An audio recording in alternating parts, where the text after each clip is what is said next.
episode. I won't talk about people that I bought plants off, because I'm not out here to earn credit, or maybe that can come at a later date. I don't want to be in people's faces with look at this, I bought this off such and such, this is you know what I mean. I don't mind sharing ideas and information, but I'm not out looking for promotions or sales or anything like that at the moment. I just want to kind of like get my foot in the door, talk to people about plants, come out with ideas, share information.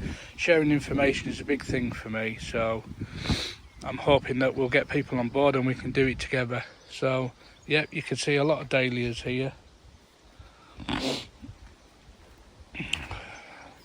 So one of the compost areas, not much in it apart from a couple of potatoes.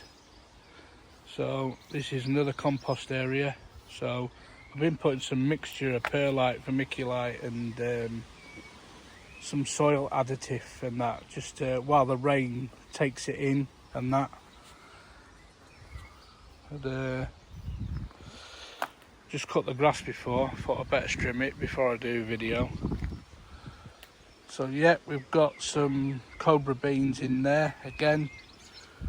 Idea there from Dan on the allotment diary. He does a lot of these cobras, and we put this frame up. Oh, by the way, need to inform you, I do not do spanners. I do not do DIY.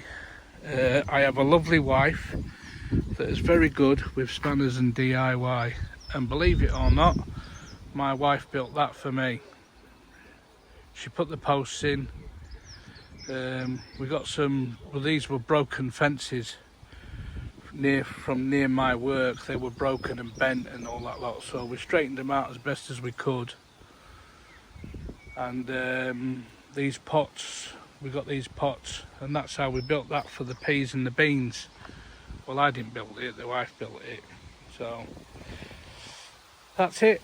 Anytime I need any DIY doing, I'm one of these guys that has to call for his missus. So I'm not ashamed. I'm quite proud of her, really. So she's good with the tools.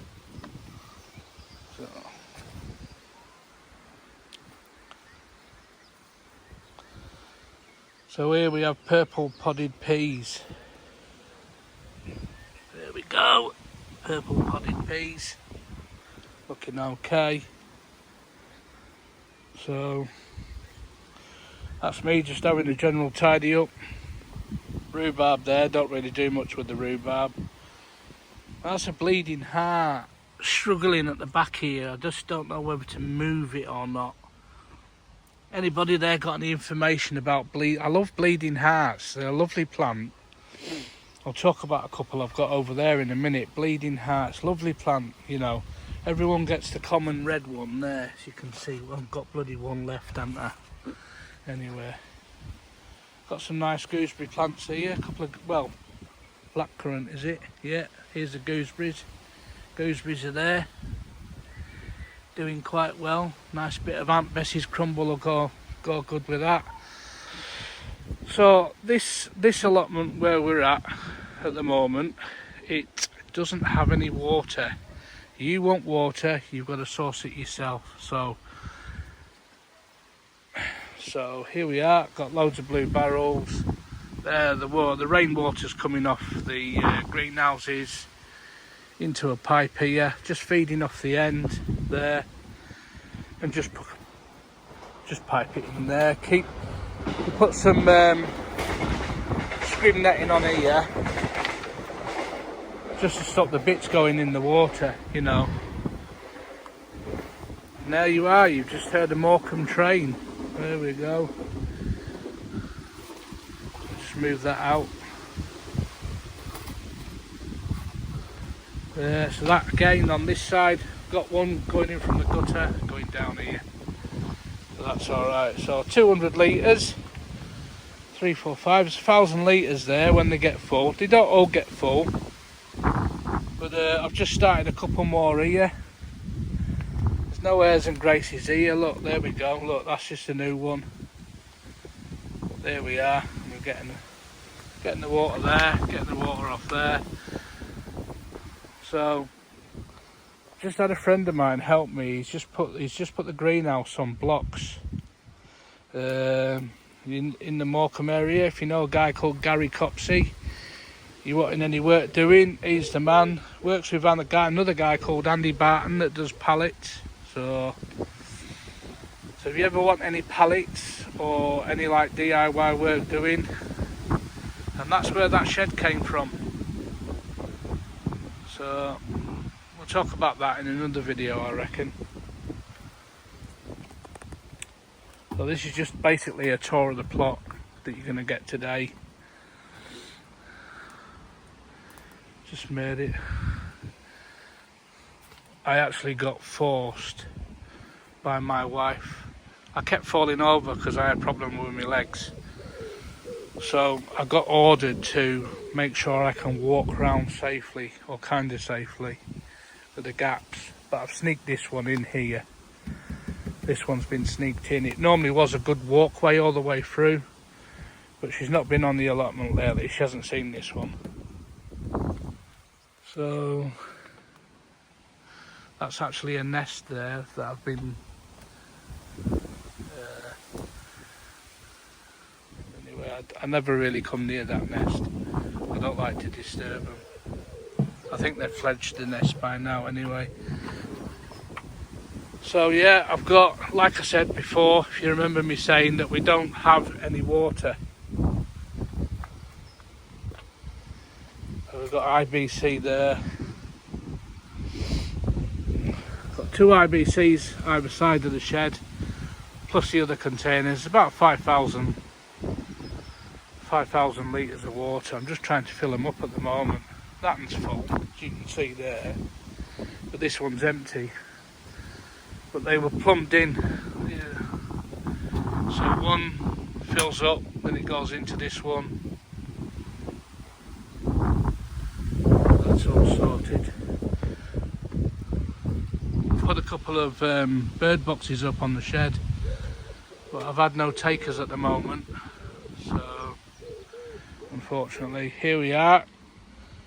You can see some more dahlias there. I sent off to Germany for these, so I'm hoping. Last year, because there was all the water, if you remember me saying at the beginning of the video, I had a lot of water and it wasn't coming out of the ground until about July. I only had about 25% growth last year, wasn't very impressed at all. So there we go. If they do any good, I shall be a happy man. Sweet corn, yeah. Oh right, yes. Well, this brings me to fuchsias.